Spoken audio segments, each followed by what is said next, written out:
자, 오늘 주제는 이재용 삼성전자 부회장 구속될까입니다. 검찰이 오늘 오후에 이 부회장 구속영장을 청구를 했고요. 이틀 뒤인 8일 구속 여부가 결정이 됩니다. 구체적인 혐의는 뭐죠? 삼성 경영권 승계를 위해서 삼성물산 가치를 고의로 떨어뜨리고 대신 이 부회장이 주식을 가지고 있던 제일모직의 자회사 삼성바이오로직스의 기업 가치는 부풀렸다. 이런 의혹을 받고 있습니다. 그래서 부정거래 시세조종으로 자본시장법 위반, 외부감사법 위반 혐의를 받고 있는데요. 당시에 보면 2015년이죠. 합병 당시에 제일모직과 삼성물산의 합병 비율이 1대 0.35였거든요. 제일모직 한 주가 삼성물산 주식보다 3배에 달한 거죠. 그래서 이 부회장은 제일모직의 주식은 23.2%를 보유를 했고 삼성물산은 하나도 없었는데 결과적으로 통합 삼성물산의 최대 주주가 됐습니다. 그랬죠. 결정적 증거까지 확보했다면서요, 검찰 쪽에서?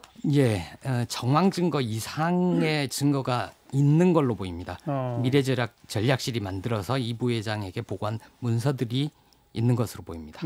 보고한 문건들을 확보했다라고 알려지고 있는 건데. 그렇습니다. 그런데 이재용 부회장은 자기는 보고받은 바 없다. 몰랐다. 지시한 바도 없다. 지시한 적도 없다. 이렇게 있고요. 근데 이 부회장이 사실 최대 수혜자 아닙니까? 그렇죠. 검찰은 최고 지시자일 수도 있다. 이렇게 보고 있습니다. 네. 그런데 검찰의 그 수사심의위원회라는 걸 소집해달라고 변호인들이 신청했잖아요. 2일 신청한 게 오늘 확인이 됐는데요.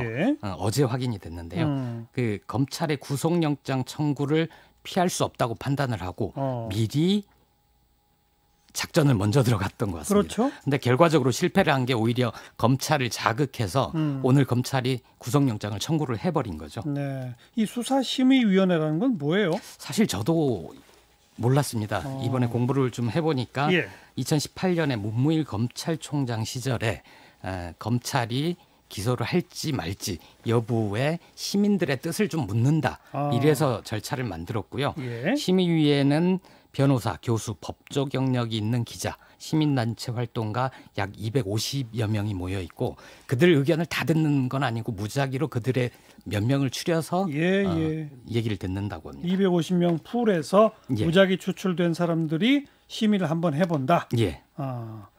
그러면 이게 일단 변호인들이 이걸 신청했다는 거는 어쨌든 뭔가 한 번 더 판을 흔들어 보자 이거 아닐까요? 검찰이 굉장히 강경하게 나오니까 좀 여론에 호소를 해보자. 검찰의 논리를 깨기는 힘들지만 여론전으로 가면 우리가 판을 좀 뒤집을 수 있지 않느냐 이런 생각을 했던 것 같습니다. 여론전으로 가면 더 어렵지 않나요? 그렇죠. 아무튼 그래서 이제 심의위를 신청을 해서 거기에서 좀 뭔가 판을 흔들어 보자고 했었던 것 같은데 그게 며칠 전에 또 이 부회장이 대국민 사과를 하지 않았었습니까? 그것도 다 이런 걸 염두에 둔 계산된 행동 아니었느냐. 그래서 오히려 대국민 사과의 순수성을 의심받게 된 것 같습니다. 삼성 준법감시위원회 만들고 이런 것부터 시작이잖아요, 그게. 그렇죠. 그래서 문호조 경영 방침, 경영권 승계 사과를 했고 1년 가까이 강남역 삼성본관 앞 철탑에서 농성을 벌였던 분 있지 않습니까? 김용희 씨와도 사과 보상 합의를 했는데 이게 다 심의를 앞두고 계산된 행동 아니었느냐 이런 비판을 받는 겁니다. 네. 그리고 또 대규모 투자 계획 같은 거 발표. 그랬습니다. 하지만 이렇게 여론에 호소하는 게 정말 유리할까요? 심의위 자체가 굉장히 좀 절차가 복잡하더라고요. 우선 검찰 시민위원회가 있는데 여기에서 이 신청을 받아들일 것이냐 말 것이냐를 결정을 해야 되는 거고요. 그냥 무조건 다 모이는 게 아니군요. 네네. 그게 결정이 되면 이제 아까 말씀드린 수사심의위에서 무작위로 15명을 추려서 거기에서 의견을 청취를 하고 어떤 의견을 권고를 하게 된다고 합니다. 기소할지 말지를 권고한다. 그럼 이 15명이 만약에 받아들여져서 수사심의위원회가 열리게 되면 이 부회장이 직접 나가서 나는 왜 이걸 신청했는지를 밝혀야 돼요? 그렇습니다. 일단 주인검사와 신청인이 15명으로 추려진 이름은 현안위원회라고 돼 있는데요. 현안위원회에 직접 출석을 해서 30쪽 분량의 의견서를 제출하고 30분가량 발언을 하게 돼 있습니다. 네. 현안위원회는 이를 종합해서 출석위원 과반수의 찬성으로 권고안을 결정을 하게 됩니다. 그동안에는 이게 권고를 하면 내용은 권고지만 다 받아들여졌다면서요? 그동안 8차례 열렸는데요. 거기에서 대체로 권고안을 수용을 했습니다. 그랬다면서요? 그런데 이번에는 좀 상황이 다를 수 있을 것 같습니다. 글쎄, 어쨌든 뭐 구속 막기 위해서 할 거는 다 해보자 이런 것 같은데 예. 효과가 있을까요?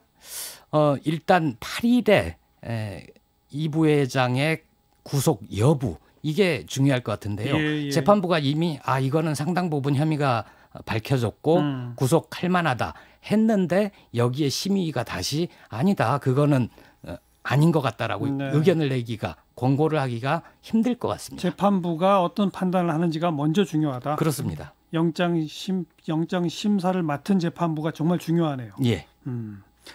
여기까지 시사기 핫세븐이었어요.